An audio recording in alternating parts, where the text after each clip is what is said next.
দীর্ঘ ৮ মাস কারাভোগের পর মুক্তিপ্রাপ্ত বিএনপি নেতা মোস্তাফিজকে সংবর্ধনা দিয়েছে এলাকাবাসী। মঙ্গলবার রাতে চরএলাহি ইউনিয়নের নারিকেল ব্যাপারী বাজারে চরএলাহি ইউনিয়ন বিএনপির সাবেক সাধারণ সম্পাদক ও চরএলাহি ইউনিয়ন পরিষদের প্যানেল চেয়ারম্যান মোস্তাফিজুর রহমানকে এই সংবর্ধনা দেওয়া হয়। কারামুক্তির পর মঙ্গলবার সন্ধ্যায় বিপুল সংখ্যক নেতাকর্মী মোটর শোভাযাত্রা নিয়ে উপজেলার বসুরহাট থেকে চরএলাহি নারিকেল ব্যাপারী বাজারে নিয়ে যায় বিএনপি নেতা মোস্তাফিজকে। তার উপস্থিতির কথা শুনে ছুটে আসে দূর দূরান্ত থেকে শত শত নারী পুরুষ।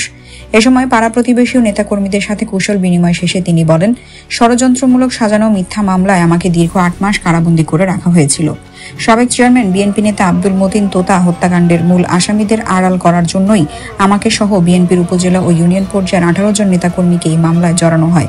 প্রকৃতপক্ষে আমি এই অপরাধে অপরাধী নই।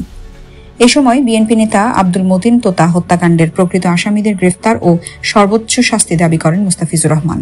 এটা আওয়ামী লীগের ষড়যন্ত্রমূলক হত্যা। এই হত্যা কোনোভাবে কাম্য নয়। আমরা উনার হত্যার বিচার চাই। এই হত্যার বিচার হবে স্বচ্ছ। আমাদের প্রিয় নেতাদের কাছে আমার আবদার, আপনারা সরালাই মানুষের কাছে আসেন, উনাদের কথা শুনেন। আমি গত আওয়ামী লীগ শাসন আমলের নির্যাতন নিপীড়ন কি হয়েছে আমাদের উপর এটা আপনারা জানেন।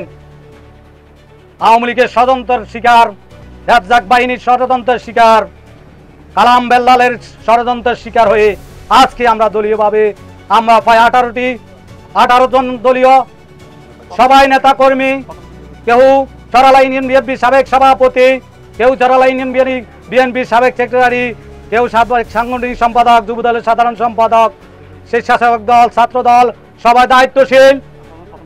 এই জন্য আমি বারবার আমাদের নেতাদেরকে অনুরোধ করছি, আপনারা সুষ্ঠু তদন্তভাবে আমাদের দলীয়ভাবে তদন্ত করেন। আমরা যদি অপরাধী হই আমাদের বিচার হবে। কারা এই ঘটনার সাথে জড়িত আমরাও তাদের বিচার চাই। আমরা চরএলাহি বিএনপি এই খুনের বিচার চাই। আমার দলের নীতি নির্ধারকরা বলছে চরএলাহিতে কোনো চাঁদাবাজি চলবে না, কারো কোনো কটাক্ষ করা যাবে না, আপনারা এখানে কারো করে চাঁদা দিবেন না।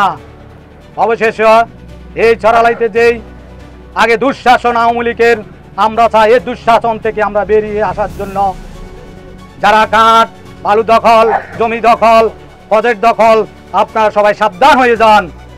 এ সময় আরও উপস্থিত ছিলেন চরএলাহি ইউনিয়ন বিএনপির সাবেক সেক্রেটারি শাহাবুদ্দিন, সাংগঠনিক সম্পাদক হুমায়ুন কবির, ইউনিয়ন যুব দলের সাধারণ সম্পাদক বেলাল হোসেন, নুরুল আফসার বাইরন, চরএলাহি ইউনিয়ন বিএনপির কৃষক দলের সভাপতি মনির আহমেদ, যুবদল নেতা ফরিদ মাসুম, স্বপন, আলাউদ্দিন, বেলাল, স্বেচ্ছাসেবক দল নেতা নূর নবী, বাশার, ছাত্রদল নেতা সোহাগ, চরএলাহি ইউনিয়নের প্রতিষ্ঠাতা ও সাবেক চেয়ারম্যান তাজুল ইসলাম সহ বিভিন্ন শ্রেণী পেশার ব্যক্তিবর্গ উপস্থিত ছিলেন।